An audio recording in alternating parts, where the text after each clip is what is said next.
bear with me if there's any technical issues, but basically what I'll be talking about today is essentially 5 online business models that have worked for me. I'm mainly focused on investing now. I've kind of tried most of the things in the online business space. So basically sharing what I learned as far as this goes here in beautiful Kaz in Turkey near Antalya. So yes, bear with me 1 second here while I get this set up, and then we'll continue on with the conversation. Also, let me know in the live chat if you have any questions while we're doing this. I enjoy doing this channel overall, and this being the first live stream, again, it'll be it might be a bit of a challenge, but we'll see how it goes. All right, let's see. 1 second. Ba-ba-ba.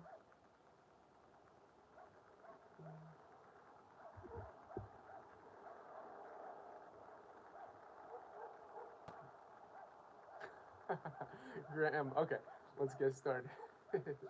Basically, the reason I'm doing this is a lot of people on this channel are focused on investing, but one of the main things, if you really want to get going with investing, is obviously having the upfront capital. So having consistent income, consistent inflow, no matter where you are in the world, that's really what Invest Global is all about. So you can use this money and not have to trade your time for money, but rather trade your money for time. Robert Kiyosaki lays out this great principle in the book Rich Dad Poor Dad, which I highly recommend. It is one of those that a lot of people recommend, but it's a great foundation. When I first got started in business, I was so focused on reading books, so focused on kind of the psychology behind this whole space that sometimes you don't have the bias towards action. Really, the bias towards action is so important in all of these models because let me tell you, all of them work. You see people hawking these courses, which I am not a fan of all. Let me get that off the bat in this video. I'm not pitching you on any course whatsoever, so don't be worried about that. But the main thing here is there's tons of people selling these online models because a lot of them are a lot easy when you compare them with things in the traditional world. When you compare them with things like being a restaurant at a waiter or being a construction worker. In high school, every single summer I worked concrete construction. I did 70 hours to 80 hours in work weeks. So when you compare this type of online business model where you can actually be selling e-commerce products from anywhere around the world, like I'm here in Turkey, versus someone who's grinding away, trading their time for money, being a construction worker, or really just any kind of job in general that's kind of in this traditional system, is most likely going to get replaced by automation. So that's maybe a topic for another conversation. But again, let me know as I'm doing this live stream. I'll get into the business models here in a second, but let me know if you have any questions in the live chat. So let's see. Grant M, any hustles for people under age? Yes, there are a lot. So the main thing here is the focus really, in my opinion, should be on online business models, just like in the blockchain space. It shouldn't matter where you're from. It shouldn't matter what your name is. It shouldn't matter, in my opinion, it shouldn't matter your age. That's a huge one. I started technically business. It wasn't online, but I started, mowing lawns, doing yard work when I was, let's see, probably 13 was when I first started. When I was 15, I first started doing concrete construction in the summers, and that teaches you hard work because anyone who's complaining about any online business model has obviously not really grinded as far as really gone through the dirt, which I think is vital to do in life. If you don't have this contrast to go in between, the truly hard things versus kind of the easy things like online business, when you get it rolling, you really won't have the proper framework going into this. So let's hop into the top 5 online business models. So like I said, a lot of people who are watching things on investing, things on crypto, things on just kind of online business or e-commerce get served a lot of advertisements, and it's sad to see, in my opinion. There are way too many people trying to sell you some course or get rich quick easy scheme. Really, anyone trying to do this, in my opinion, isn't making that much money in the actual online business model because they're selling you how to do the online business model. If they were doing well, they would kind of have their head down and just focus on this. Trust me, if you meet with successful people, they're not trying to sell you how they got successful. They're trying to help anyone out there. And one of the main things to keep in mind with this is, in my opinion, e-commerce right off the bat. So I really break this down into, I would say, 2 different categories. So 2 of these online business models is specifically products. So when you look at Amazon, people try and sell Amazon FBA. This is something where it's like so many people try and get into it. In my opinion, it's very saturated. But what a lot of people don't understand is with Amazon FBA, the issue is you have to pay for your own ads. You have to get your listing up there. You have to compete with this ocean of people that are selling. Versus, in my opinion, the best way to do Amazon, what I've found that works consistently, is selling name brand products. So essentially on Amazon, the way it works is you can actually sell under the top listing. So let's say you're watching this on your computer, whatever your computer is, whether you're using an Apple, a Dell, go on Amazon. You'll see that you're not buying from, most likely, you're not actually buying it from that individual company or from Amazon. Amazon is just a platform for sellers to go on. So with any name brand product, you can essentially sell that name brand product if you get ungated on Amazon. So essentially being ungated is allowing you to have access to this brand name. So the way this works, basically, again, with all these, I'll explain the basic structure, and then if you have any questions, just let me know in the comments down below. It's getting a little cold here, so I might move inside, but it's such a beautiful view that I had to do it here. So many beautiful places here in Turkey. But anyways, the main thing is with this, you're basically seeking out a supplier. So you're seeking out a wholesale supplier. In this case, you need upfront capital. So we will talk about the second version where you don't really need upfront capital, and the only way you're actually going to plug in money is when you get a sale. And this is, some people call it drop shipping, but this, in my opinion, this is kind of a bad name for it. It really should be, the focus is like drop shipping. So finding a product with that model is you're only selling a product, you're only essentially you're only having any upfront capital when you sell a product. Okay, so I'll get to that in a second. But with this Amazon wholesaling, really how this works is you don't have to build your own individual listing. Essentially, each of these listings for any name brand product, you can see it as like a shell, and you get to fit into that shell. Anyone who can get into that shell and that is competing for what's called the buy box. So the current market demand price. For example, I was talking about let's use video games for example. I'm not I'm not huge into video games, but whatever popular video game there is right now, that video game has a set price currently. And if you can compete for that set price, you can actually get in and rotate the buys. So let's say 10 people are selling a hot in-demand game that's getting, let's say 100 sales a day. If you were one of those 10 people, you would individually get 10 of those sales in that day if you were competing for that buy box price. So that's as far as Amazon wholesaling goes. Again, that's with name brand products. Now moving over into, some people again call this drop shipping. I think drop surfing is a bit of a better way to look at this, because essentially you find a trend. And the main thing here is look at the fidget spinner trend, okay? When I know this was super popular, kind of a couple of years ago. This is something that you could actually capitalize on if you have a store set up. So easy way to do this is with Shopify, because there's no upfront investment. You can actually get a free trial with Shopify and essentially plug a product in. And with this, with Shopify, you can use something like Oberlo, you can use something like Alibaba. Audio volume is quite low, okay. Let me see if I can fix that. I apologize. Thanks for pointing that out. Let me see. How did I fix that? Okay.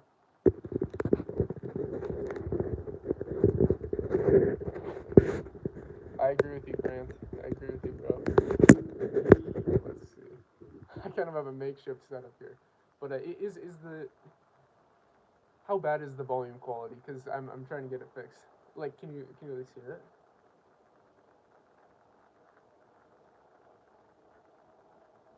Okay, there we go. There we go. Thank you. Thank you. Let me saturate. Okay, okay. So, anyways, as far as drop shipping goes, basically with this, you're like I was saying, with the wholesale method, you have to pay upfront capital. So let's say you're putting $10,000 into a product. That product gets shipped to the Amazon warehouse. They do all the shipping for you. So whenever something sells on that listing, that's again not owned by you, you essentially get to be plugged into that top listing. So whatever is consistently selling, as long as you compete for that buy box at the set price, you can essentially sell with that top listing. So that's how as far as wholesaling goes with Amazon. But then if you're looking at just using Shopify to do this, again, you only have to purchase a product and you only have the upfront capital when you make a sale. So the downside is a lot lower. So with all of these, you have to look at, okay, what is your risk management strategy? You have to begin with the end in mind to go, okay, the objective really should be to build enough capital so you can go full-time investing, in my personal opinion. Because as far as I look for online business goes, I just look for cash flow. What is the least risk heavy? And again, it depends on where you are in life. It depends on what you're optimizing for in general. But the main thing here is looking at, are you in a position where you can risk that $10,000 with Amazon FBA? Because there might be problems with your first order. This is a thing with all business. Look at business throughout history. People would have to start a restaurant with $100,000 plus loan.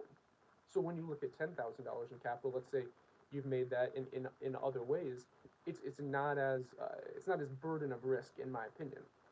So with drop shipping, there's really no risk. This is the main thing. The only risk is your time. So if you're just looking at this from a strategic perspective, that is something where if you're bootstrapping it and just getting started, like the person that was saying, if you're like a young kid, that's what I would recommend. The main thing here is not going, hey, I need to buy this course that this person's selling me, because in my opinion, that's not the way to go about doing something like this. Buying someone's course, yes, if you have made money in the strategy and you want to improve on it, go ahead, by all means. If you want to improve your knowledge, you kind of trust what this person's doing, whatever. But if you're looking to bootstrap it, figure out online. There's so many resources out there. I can make more videos on things like this, but the main thing is really getting yourself started with any of these models. So those are two as far as e-commerce goes.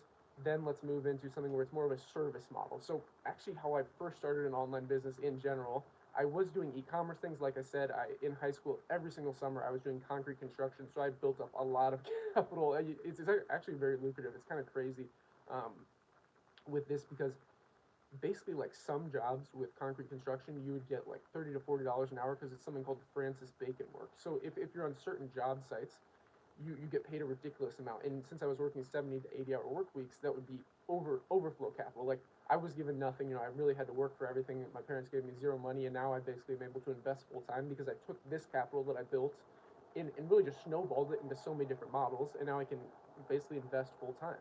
I still do e-commerce, but as I said, when I first got my start, it was actually through really consulting as far as digital marketing goes. So there's many different ways to go about this. Some people call it SMA, social media marketing agency. That's kind of a cliche. I more like to think about it as like a digital marketing consultant. So with being a digital marketing consultant, basically what you're doing is you're going out to a business that will pay a lot to acquire a customer. That's the basic framework for these. Again, I'm going very macro on all these topics. I can go individually on each one. Just let me know in the live chat. So let me check the live chat. Yeah, okay.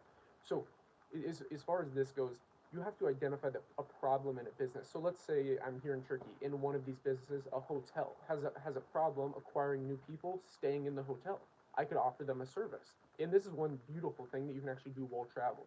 It doesn't matter where you are in the world, there's always a demand for customers. So it's identifying that demand for creating a customer for a business and capitalizing on it. What can you value add to this company? So let's say in your local community you have okay, about these topics, nice, okay.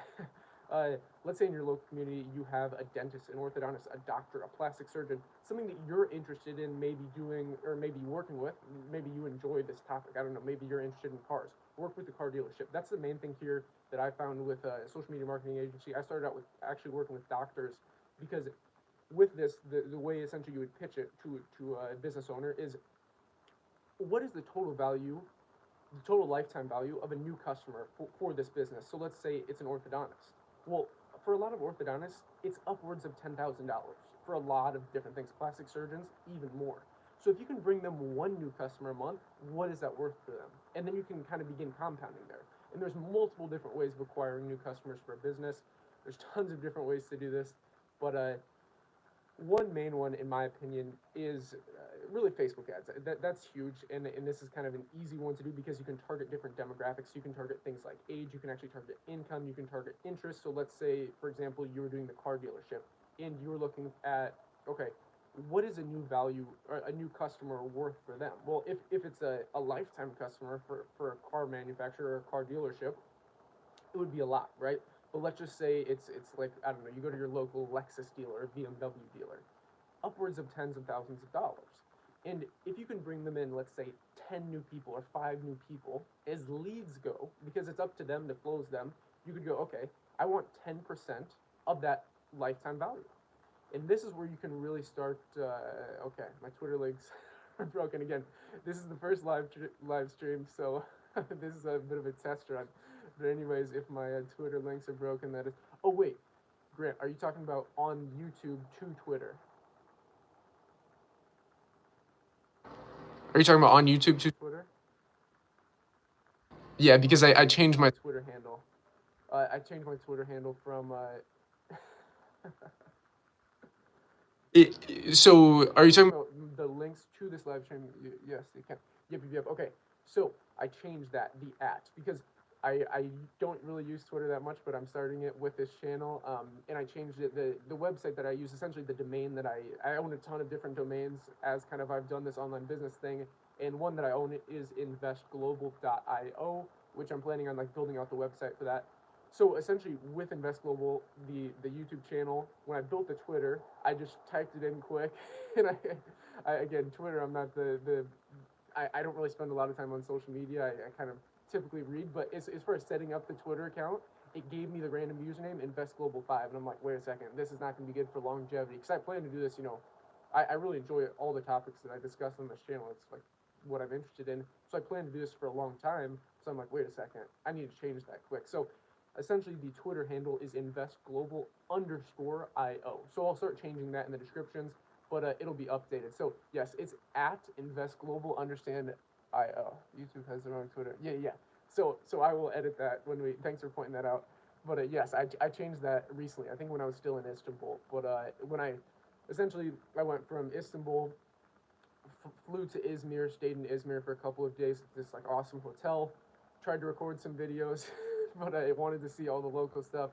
And then now I have a car and I'm driving around a lot of the like southwestern region of Turkey, and yeah, so there's some things I need to update with the channel, but as far as it goes, it's like today was beautiful. I will talk about this real quick. So Ephesus, I was in the ancient city of Ephesus, which actually has one of the seven wonders of the ancient world this morning, which is pretty incredible.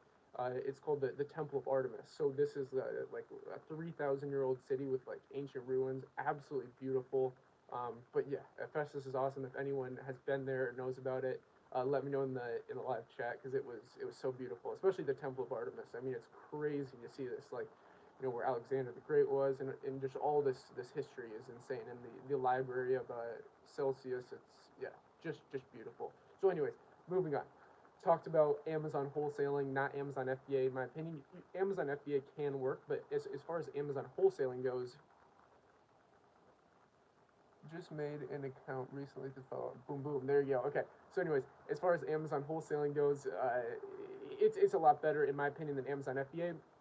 The reason being because Amazon FBA is a situation where you have to do your own marketing. You start out with literally zero reviews. So if you're trying to, I don't know, you're trying to sell coffee cups like this, or you're trying to sell like a mouse or something like this, you have to push that listing up through Amazon advertising. So you have to be not only an expert in creating the listing, finding the supplier, but you also have to be an expert in Amazon marketing, which is a whole nother beast. It's a whole nother algorithm than if you're an expert in YouTube ads or Facebook ads.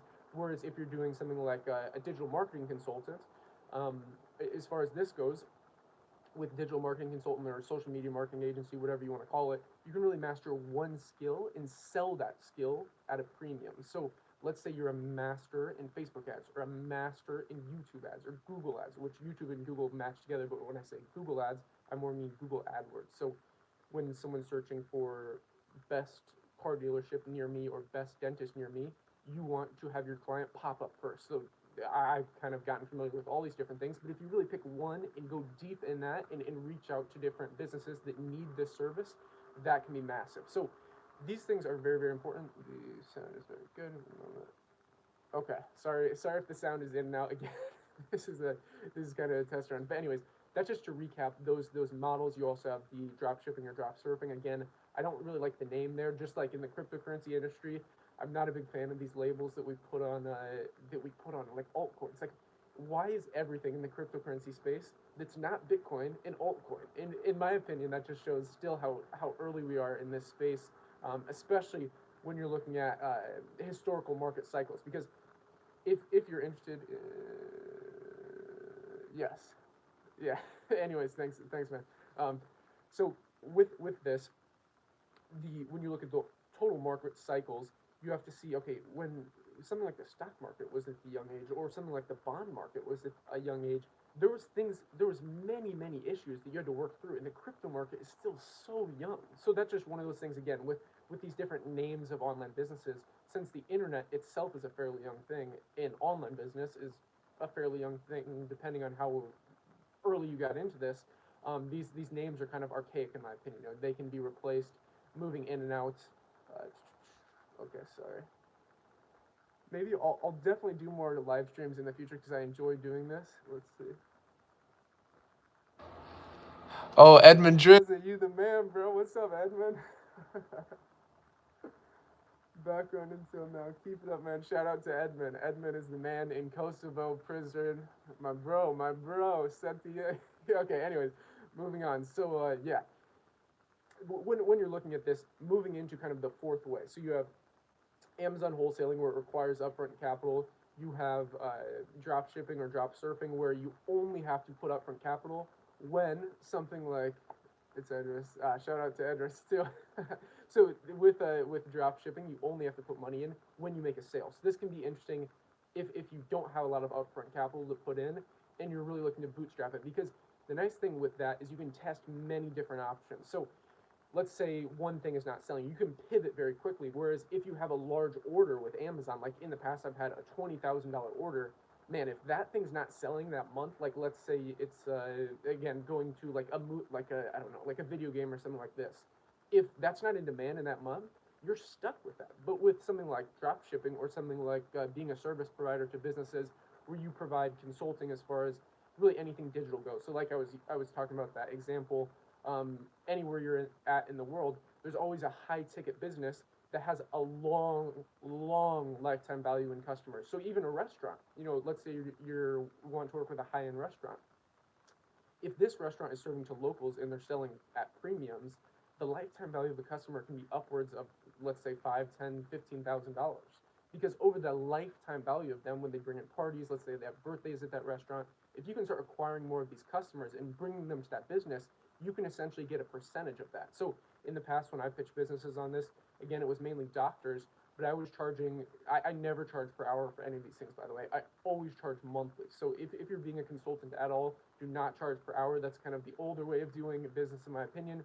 The main thing is charge monthly, because the way you kind of innovate on something like being a digital marketing consultant or social media marketing agency is you start outsourcing those services. So let's say you find an expert that is perfect in Facebook ads or perfect in YouTube ads, and you have a set amount of clients. Like let's just say, I don't know, you're selling you're helping solar energy companies. So these are huge. With solar energy companies, I mean, you sell one package of solar energy, you can get a commission of $10,000.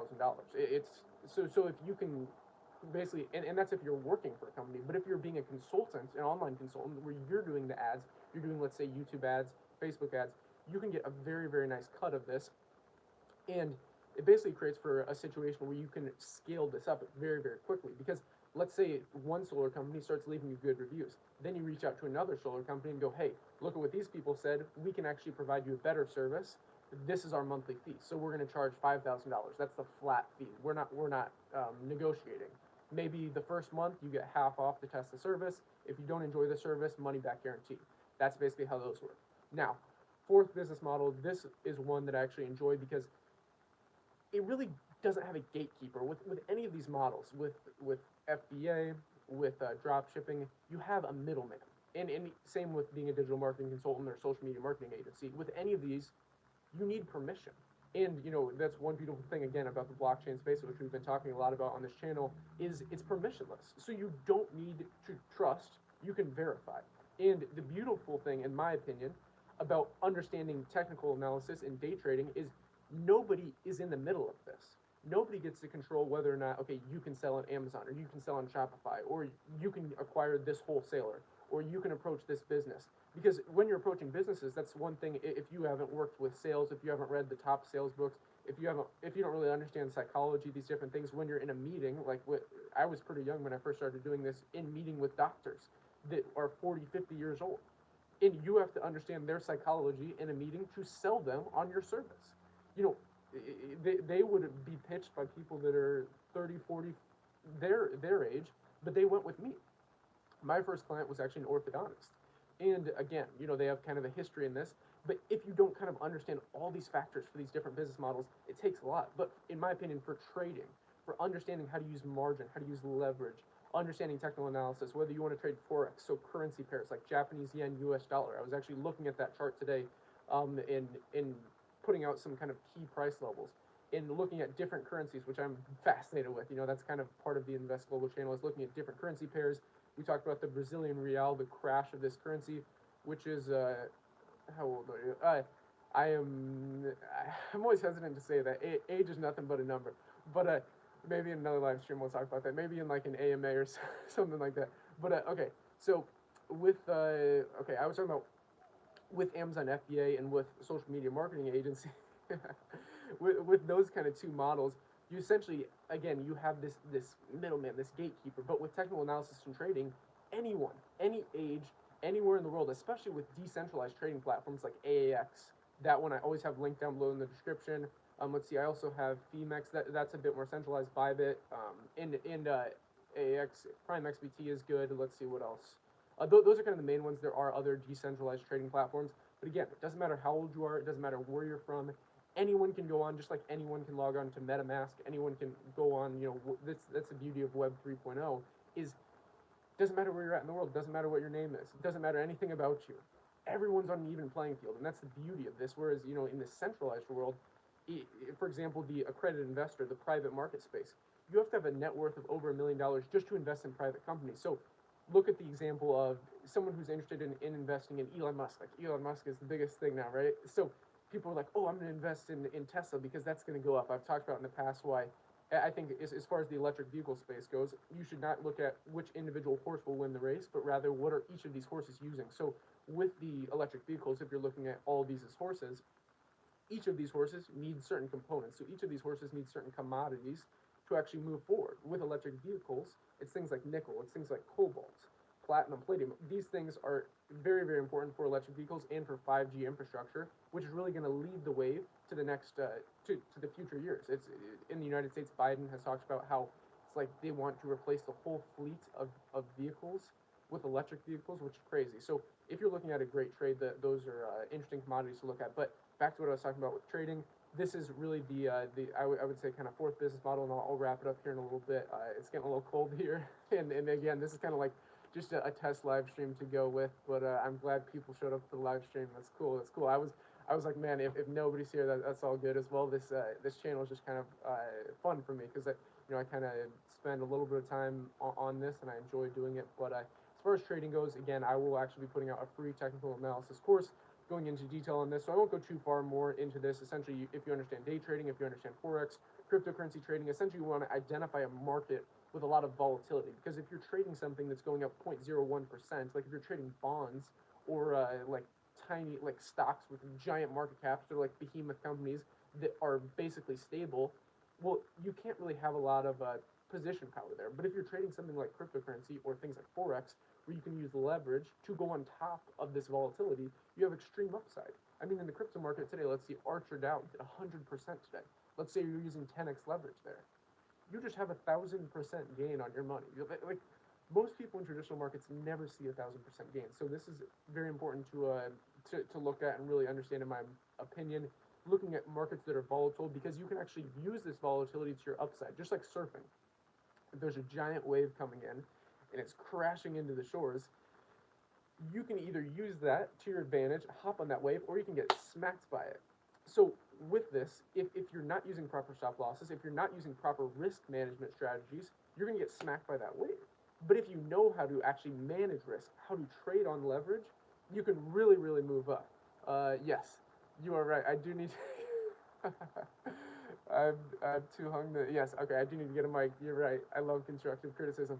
So, I've hung a laptop, so yeah. I have to hug. Okay, I'll wrap it up here. Yeah, it's probably not the best quality, but anyways, let's see. What was I talking about? Okay, that's as far as day trading goes. And then lastly, I would say, is as far as the last business model, just crypto in general. I mean, this last slot, you could leave it up to different things, but like being a content creator, doing different things online. But a lot of these companies need help with marketing in the crypto space. So essentially, like being a social media marketing consultant for traditional businesses is one way, but innovative companies that have massive capital, you have to understand a lot of these cryptocurrency companies are have a ton of money to spend on marketing. I mean, I literally just basically do this channel for fun, and I get reached out to every single day in my email for companies who want to promote their altcoin on my videos, and pretty much every single one I've said no, because I don't really like that whole. I would rather look at it objectively and not have a bias going into it. Maybe if a company is good enough and I actually like the currency, I would promote them. But as far as this goes in the crypto space, you have to understand there's so much opportunity here. There's so much opportunity. We are in the middle of this bull run. It is, in my opinion, nowhere even close to over. We will need to see more corrections as far as this goes, but it's crazy. I mean, this is one of those things where it's like people are gonna look back in history and be like, "Man, Grandpa, why weren't you interested in this?" Just like, I would maybe ask my grandparents or my parents, why weren't they very invested in the dot-com boom, in the okay, one second, or the, I don't know, just different innovations throughout history. There's not a lot of people that get to live throughout history that can actually ride these waves. Just like I was talking about with surfing, there's certain people that tried to ride the wave of the dot-com boom, or tried to ride the wave of there's just been so many boom and bust cycles. Like look at the tulip bulb craze even, or the gold mining rush. The people that made the most money in the gold mining rush were not the gold miners. It was the people selling the picks and the axes to the gold miners. So again, it's like when I was talking about in the commodity space. It's not about which individual horse will win the race, but rather identifying what are each of these horses wearing? What are each of the jockeys wearing? Okay, each of these horses have to wear these individual things. Each of these electric vehicle companies have to use this. Or in the crypto space, what do each of these companies need? Well, each of them need marketing. Each of them need brand awareness. They need it to build a community. That's why something like Cardano is insane. They don't even have a fully developed product yet. I think they're in the top 5 still. So yeah. Anyways, that was pretty much it for this live stream. I'll look through the comments here real quick and then wrap it up. Hope everyone's having a good one. Yeah, I had kind of a long day with the driving from, let's see, it started out in Izmir, drove to Ephesus, and then went from go along 88. That's up to you, man. I don't know. But anyways, I drove from Ephesus to here in Kos, and then yeah, tomorrow I'll probably doing like Antalya, a bit more of Antalya, and then Pakuple. The thermal bath. I can't remember the exact name of it. But anyways, I'm gonna go through these comments. Let's see here. But yes, okay. By the way, I do need to get a mic. All these things. I actually ordered a mic when I was in Istanbul, and I ordered a Ledger Nano X, and I had it shipped. Shout out to you, Edmund, if you're still watching, or you guys. But essentially, that thing was shipped from Montenegro to Istanbul. The Ledger Nano X, which is like Ledger's most expensive hardware wallet. I have 2 other hardware wallets. One is the Ledger Nano S. One is the Trezor wallet, and I just prefer to have multiple of these, so you have multiple redundancies. And I also use different wallets. I just like to spread it out. Like, why have it in one thing and have like one way of risking your cryptocurrency? And as far as the Ledger Nano S goes, I had it shipped from Montenegro to Istanbul, and I basically paid close to triple what a Ledger Nano X is actually worth. They're worth like probably $130, $140, like you can buy it for. And I paid like, let's see, an extra close to $200 just to get it sent from Montenegro to here in Istanbul. And when I was in Istanbul, I still didn't receive it. So it's one of those things where it's like, yeah, it's kind of a nightmare. Anyways, let me check out some of these comments. And Grant M, shout out to you, brother. Any hustles for people underage? So Keck, nice username. So yes, okay. Let me move up to this real quick. Okay, hopefully the volume is a little bit better here, and yeah. Okay, so let me know in the live chat if you have any questions, and also hopefully if the volume is a little bit better. I do have a mic, but it's like I pretty much just use it with my computer. So like as far as the iPhone mic goes, back in the States, I have so much camera equipment because when I first started doing the actual, I was talking about like social media marketing or digital marketing consultant is kind of what I prefer to call it. When I was working with doctors, at the very beginning, when I wasn't exactly sure what individual niche I wanted to do, I would actually do some content things, which that was not my specialty. I'm in no way a photographer or a videographer, as if you watch this channel, you can probably tell. But I'm more focused on like capital markets and just yeah, investment things. But with this, I have a ton of camera equipment. Like I have a nice camera in the States. I have like probably 3 or 4 different. Like I have a boom mic. I have like a lapel, multiple lapel mics. Some of those like fluffy mics. I have multiple tripods. But yeah. Anyways, okay. I'll get to the comments here. So let's go here. So any else people underage? Yes. So as I talked about, drop shipping is a great thing to do. If you really want to understand how to day trade, I would highly recommend understanding technical analysis because again, using something like AAX, anyone can go on anytime. There's no KYC, and there's many different things innovating in this space with no KYC.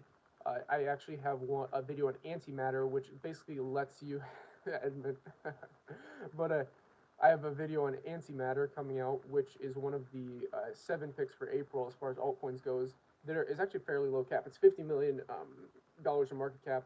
And basically, what this project lets you do is it lets you trade options on cryptocurrency in a fully decentralized way with no liquidation risk. So basically, options. It's yes. Any pretty much any course I do, I pretty much plan it to be free. Maybe I'll do like a membership thing. I don't know moving forward, but yeah, the technical analysis 100%. I'm going to go like really in depth using like Fibonacci extensions and things like this. I just got to find the time to do it, and hopefully maybe over the next couple of days I'll record the first one and schedule it out. But back to what I was saying. Let's see. Okay, yes, with antimatter, it's essentially letting you trade options. So options are essentially the right to sell an individual asset at a set date. So let's say you have an option on Amazon or an option on Apple as a call. So you purchased a call option, and with this, you don't have to necessarily buy at a set date or sell at a set date. Rather, you have the option. So you have the ability to if you want to. So let's say something like you have the option for Amazon, and Amazon has gone up insane in the month, and you purchased the option that expired out 2 months. So you can claim that option. And again, in the traditional market space, this is a bit more complicated because it's not fully decentralized yet. There's still a lot of issues. But anyways, that's antimatter. Let me get to this. Okay. So great video. The volume is quite low. Like hopefully I fixed that somewhat. I respect the I respect the wholesalers or drop shipping, but I dislike. I completely agree with that. Yes, the millionaire influencer stuff is terrible in my opinion because it's really yeah, not so good.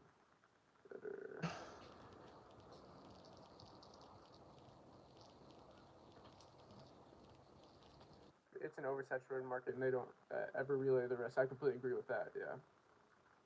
Yes, I appreciate further videos on these topics. Twitter links are broke. Got those. Hopefully, I'll fix those at the end. Let's see if I have Twitter just made an account recently.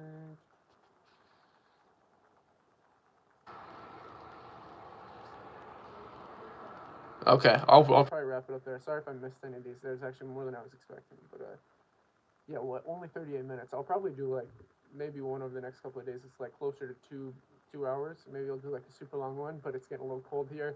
I'm out on the patio here, and yeah, you can't really see the view, but it's a very beautiful view. But anyways, okay, let me just go through. Shout out to Edmund and Edris. I love Coastal. I would love to go back when you guys have that festival, by the way. That would be awesome. The festival's so interesting. Let's see. I'd love to see more videos on crypto leverage trading strategies. That's what the course will be, this technical analysis course. Man, get a mic. I agree. Thank you for being objective. That's why we follow you. Shout out to you. That's, yeah. I think, by the way, Ikra AK, did you find the channel when I made the video on the unlock protocol? Because I can't remember Whitney Webb, right? So Whitney Webb that like drew a lot of different people in because it's like she has a certain audience, but essentially Patreon like deplatformed her not for what she said on Patreon, but for what someone else said. Oh, you did. That's awesome. Okay, but for what someone else said on her website, which is insane. That's why these centralized companies it's a huge problem because they're going out and they're deplatforming people for ridiculous reasons, ridiculous, especially in that example because when you look at thought crime, I mean, this is insane in my opinion. As far as thought crime goes, in canceling people for free speech, it's just sad to see, and that's why something like Unlock Protocol really innovates on this. And By the way, watch Unlock Protocol, watch Saffron Finance this week, especially with Coinbase listing. I talked about that in a daily DeFi, I think, yesterday. Let's see. Thank you, brother. It was fun. Go long, Ada. No, do not go long anything on leverage. That's up to you. Okay. So thank you, man. It was fun. Mad respect for turning down the money for crypto companies. Yeah. I mean, at the end of the day, it's like, I think one was literally, it was like $2,000 for one ad, and I was like, what the, this seems like so weird. So I'm just like, not interested at the moment. But if you guys maybe improve the project a little bit more, because most of these are like very low cap projects, and the only low cap projects I showcase are ones that I believe in fundamentally, and I've done my own research on. That's why I always talk about that video link down below in the description, how to do your own research. And yeah, so anyways, let's see.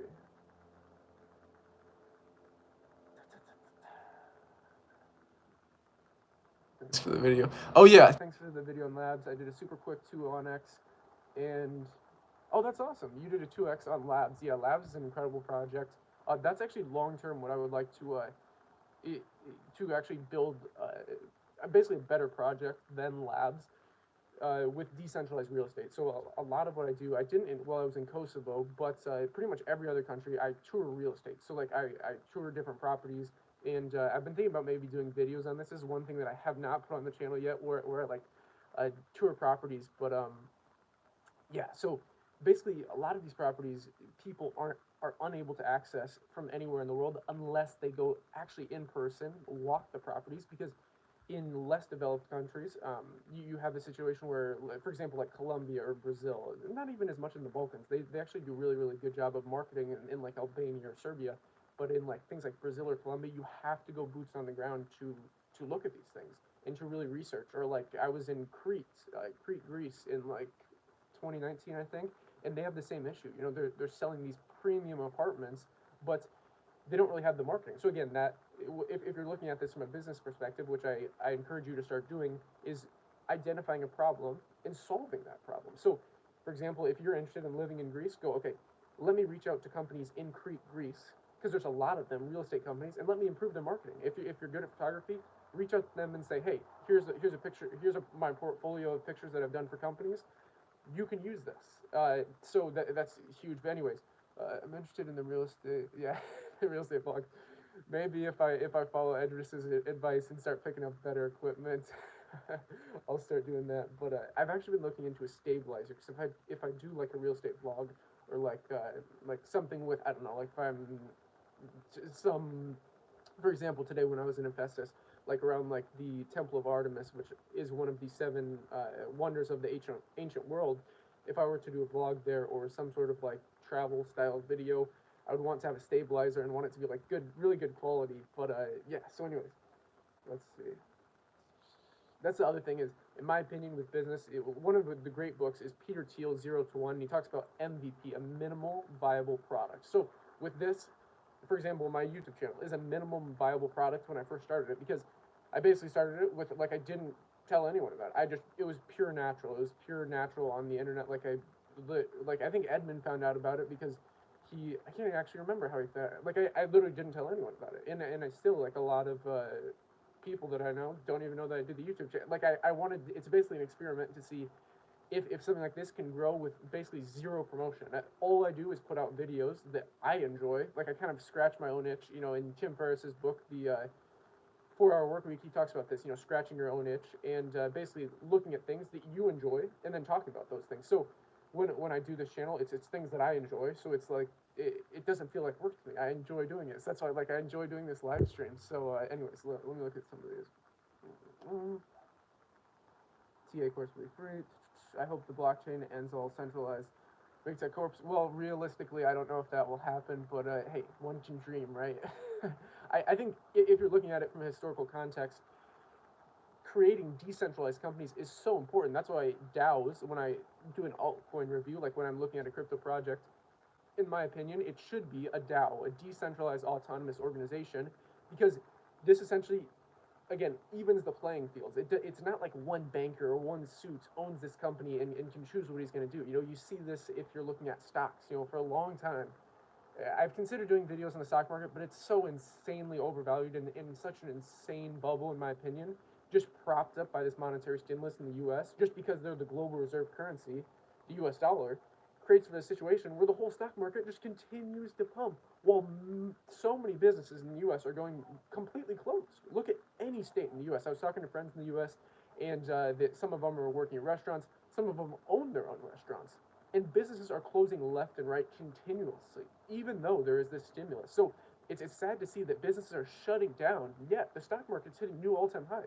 Just when I was in, I think, like the first month in Istanbul, it was literally every single week it was a new all-time high for indices in the stock market. So in my opinion, I'm just like, I am more of a value investor as far as this goes. I look to, if you're looking at the Austrian School of Economics, you go, okay, is something as cheap or is something expensive? Obviously, if you're doing technical analysis, you're going to analyze this differently. But if you're looking at macro investing, you want to buy things when they're cheap and sell them when they're expensive. So, in my opinion, most cryptocurrency projects are cheap. Most commodities are cheap. Look at gold, look at silver. It's still down at lows. Gold is down at lows. Silver is down at lows. Copper has exploded, but oil. I was very fortunate. I haven't talked about that a lot on this channel, but oil. I got in at oil at like negative $30 a barrel. Who wouldn't buy it there? Buy things when they're cheap, sell them when they're expensive. For another video. Anyways, but yeah, as far as the stock market goes, it is expensive in my opinion. Yes, it can go up more, but there's, in my opinion, it's opportunity cost. You have to understand opportunity cost, risk management, all these different things. But yeah, moving on. So let's see. It is unbelievable. Yes, it's unbelievable. It's getting worse every day with the thought crime. UDT is so hard to buy because, yeah, that is true. That is sad to see. So hopefully UDT gets on other things. Like Pancake Swap is a great one, by the way. If you're looking at, I've talked about this in the past. It is very expensive now. Again, buying things cheap, selling them when they're expensive. When I first started talking about Pancake Swap, or the cake coin individual token, it was at $1. Now it's at $25. So again, that would take. Think about that. If you put $1,000 into cake, you would now have $25,000. So again, these are just things to keep in mind in the cryptocurrency market. You don't really see these in other things. You don't really see these in commodities unless you get into something like oil. When I did, this, in my opinion, is the importance of understanding not just the cryptocurrency market, because this bull run will come to an end. It will not be euphoria for very long. I'm covering this mainly because we're in this insane, again, historic time, in my opinion, for the markets in general.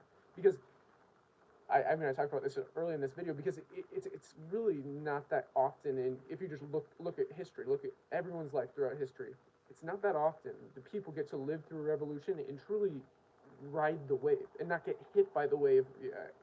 Back to the surfing analogy, most people just get knocked over by the big wave. They have no idea what happens. The internet came, everybody was saying, why would I use the internet? Why would I use Google Maps? I'll just ask some random person. Go ask anyone. Most people, except Jeff Bezos, Elon Musk, certain guys really understood it, and that's part of riding the wave. So getting your surfboard and riding that wave, and in my opinion, this bull run is an opportunity to do that. Now, it's important to de-risk from these altcoins, which I talked about in the pulling the profits in altcoins, along with the doing your own research. But in general, the main thing here to understand is this is kind of I don't want to say once in a lifetime opportunity, but it's a big wave. That's what I'll say. It's a big wave, and there's still a lot more going. What triggers this bull run? Well, it's a lot of different things. If you look at 4-year cycles in the cryptocurrency markets, okay, sorry. If you look at 4-year cycles in the cryptocurrency markets, this is typically how it goes, and usually this is caused by the halving. Yes, me and Graham jinx.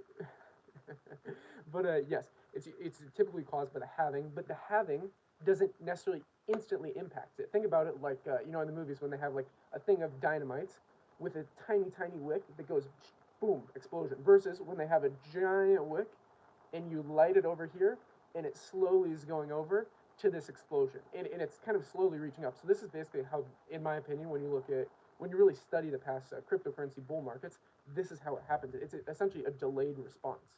And yeah, so keep that in mind with this bull run. Definitely de-risk from some of these. But again, my price predictions as far as Bitcoin goes, as I talked about this one, it was at $10,000. We will see a 6-figure Bitcoin this year, in my opinion, at least $100,000. It doesn't mean we'll end the year with this price, in my opinion, but yeah, you can use, again, how I drew that, I didn't just pull that number out of a hat. I didn't like look for someone else. I looked at Fibonacci extensions. I looked at fundamental analysis, sentimental analysis, and the sentimental analysis has continued to stack.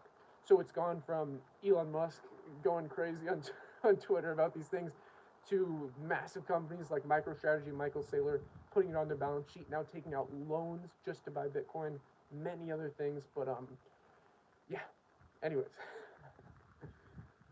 let's see. Fibonacci extensions are huge though. When you're looking at price targets for something, if you're listening to anyone in YouTube, whether it's stocks, really any investment, go do your own research on it and look at the Fibonacci extensions. If you don't understand that, let me know in the live chat and I'll do a video just specifically on Fibonacci extensions, maybe even before I do this technical analysis course. So yeah, it's getting a little cold here. So let's see. Interested in the real estate vlogs? Okay, okay. My best trade was a 49 ounce of silver to ADA in May of oh, that is a great trade. 49 ounces of silver. Shout out to Grant for getting in on silver early. I love people that are into the commodities market, by the way. That's why I always say, if you're purely listening to, I talked about this in the global investment framework video, but essentially, if you're only interested in cryptocurrencies, you're only interested in stocks, you're only interested in bonds, you're only interested in commodities, look at disconfirming evidence. You have to look at the downside of these things. So many people just get caught in the echo chamber of, oh, you know, the algorithm, basically any algorithm, whether it's Facebook, Instagram, YouTube, any of these social media sites, it's to keep you more addicted. They have little teams of people that are neurologists. They study neuropsychology to keep you more addicted to these things. So it's essentially building an echo chamber for you. So anything that is a confirmation bias to your own beliefs. Let's say your only investment is cryptocurrency. You're like, man, I'm gonna ride this wave, like I talked about with surfing. I'm gonna ride this wave like crazy. With this, you're going to get knocked over by that wave. I can guarantee you, because you're not looking at the downside. You're not seeking out disconfirming evidence. So many people shy away from this. It's the same thing with politics, same thing with religion, and this is like a longer conversation, but so many people get caught in this echo chamber, and anyone else that disagrees with them, it's like, boom, instant fight or flight. They attack them. It doesn't go to a discussion. It goes to a straight argument. And people get so visceral with this. Like, look at the debates. This is the epitome of this. Go rewatch the debates with Trump. None of it is a discussion. It's an instant argument. So it goes from someone putting out their opinion or putting out their thesis, and then someone puts out an antithesis, so a disconfirming evidence, and it doesn't go, okay, let's mix these together, find what's best. So like a Venn diagram, you know, in school, what's the center of that Venn diagram? Obviously, there's two opposite sides that are going to be different, but find that center, and what can we agree on? What is the main thing happening here in taking that? That's the synthesis. So thesis, antithesis, synthesis. That's the ancient Greek natural law. It's been used for thousands of years. You know, that's how Alexander the Great was taught by Socrates. And he was, you know, all these different people kind of pass down knowledge from generation to generation, and it gets kind of lost at a certain point, which is sad to see. But I think that's the importance of reading, in my opinion. So back to what I was saying. Anyways, seek out disconfirming evidence. That's the main thing. All right. Let's see. Where do you see BNB ending this run? I would recommend using the Fibonacci extension, but I mean, I think I don't want to say, but I think BNB can easily get to $1,000. That's just my opinion. Let's see. What triggers this bull run? Talk about that having. So get into Tether around December possibly. Yes. So that's the thing is putting some money into altcoins for opportunities. In my opinion, I will be actually selling a little bit of Bitcoin when it hits around $70,000 because we are long overdue for a correction. If you look at CME gaps, look at anything on technical analysis, we're long overdue for a 30 to 40% correction. And obviously, again, I've talked about this in the past, but you should have, this has gone on a lot longer. I was going to end it at like half an hour, but I started looking at the comments. But anyways, one sec, let me, a little bit of cold coffee here. A lot of, okay, what was I talking about? Yes, okay. So with Bitcoin at $70,000, it's not vodka, water, brother. But anyway, Bitcoin, let's see, at $70,000, yes. So in my opinion, in April, most likely we will see this happening. I will be de-risking a lot of this because I think even if it goes to $80,000, again, it's opportunity cost. And in my opinion, there's no great strategy in other people making money. If it goes to 80,000, I'm happy for anyone who's still holding there. I still have my long-term hold portfolio, but as far as this bull run, just the Bitcoin in that portfolio, which again, I use different wallets for different things. I talked about this, having multiple MetaMasks, multiple, I would call them like software wallets, so things like Exodus, Trust Wallet, mobile wallets, and then hardware wallets. I hold long-term things in hardware wallets.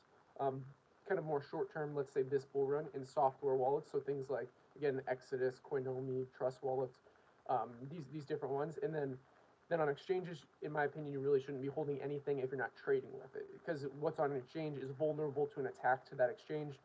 So yeah, anyways, with this, there's a lot of other things that will pop off after Bitcoin goes to $70,000. Again, this is all my opinion. I hate having to repeat it in every video, but you have to do your own research. Do not just follow the advice of anyone and just like copy and paste what they're doing, because it won't work. You really have to come up with these things yourself. You should form your own investment thesis, test that thesis against an antithesis, disconfirming evidence, as I talked about. Like, go watch people that completely disagree, completely bash your argument, and try and find things that they're correct about. That is so important. So many people don't do this. And it is one of the best things, again, not just in investing, but in any ideology that you hold, in any polarization. Like, if you're only, like, I guess I don't follow sports that much, but if your only team is the Chicago Bears or whatever, like Manchester United, sports fans probably going to get mad at me when they rewatch this live stream, but whatever sports team you like, if the only thing you like is this sports team, or the only political side you see is the Democratic side, seek out disconfirming evidence and find things that they're correct in. It is so important. And it's the same with investing. But anyways, getting super cold. I'll finish up with these comments here. Let's see. So with institutions in it now, how hard can Bitcoin fall really low? That depends. Hello to you, the Obsidia. Hello. Anyways, I'll wrap it up with this one. Let's see. Yes, okay. So this is the thing: is it's a very volatile asset. You have to look at who's held this for the longest amount of time. Institutions can get in, but the people that got in 2013, 2012, 2011, these people hold the majority of Bitcoin. Just remember, it's a fixed supply at 21 million. The full 21 million hasn't even fully all released yet. There's around, like, let's see, 19 million in circulating supply, if I remember correctly. Correct me on that if I'm wrong. But the vast majority of people that are holding got in early. So institutions really don't hold that much Bitcoin when you think about it. Yes, they hold a lot, but relatively, it's very decentralized. So people that have been holding for very, very long, when it gets to key price levels, when you're using things like, again, Fibonacci extensions, there's many different ways of doing this. There's Fibonacci circles, there's Fibonacci retracements, there's so many different things. Fibonacci spirals you can do. But when it hits these key price levels, like I think the 70 to 75K range is a great price level for it to have a nice retracement back down and really touch some of those moving averages, and that's a nice opportunity to buy back. So it just depends on what your personal strategy is. Okay, I'm gonna wrap this up. I've gone too far into this. It was supposed to be a live stream on top 5 online business models. I'll definitely do an updated one, because again, this is kind of like a test first live stream. But shout out to everyone that's on this. I enjoyed doing it, and yeah, hope everyone has a great day. I appreciate it. Thanks to you, bro. SS. Peace and love. Peace and love. Oh wait. Okay. I'll do this last one. CBD. Okay. This is the last thing. Okay. Never mind. I'm not gonna do it. Bye.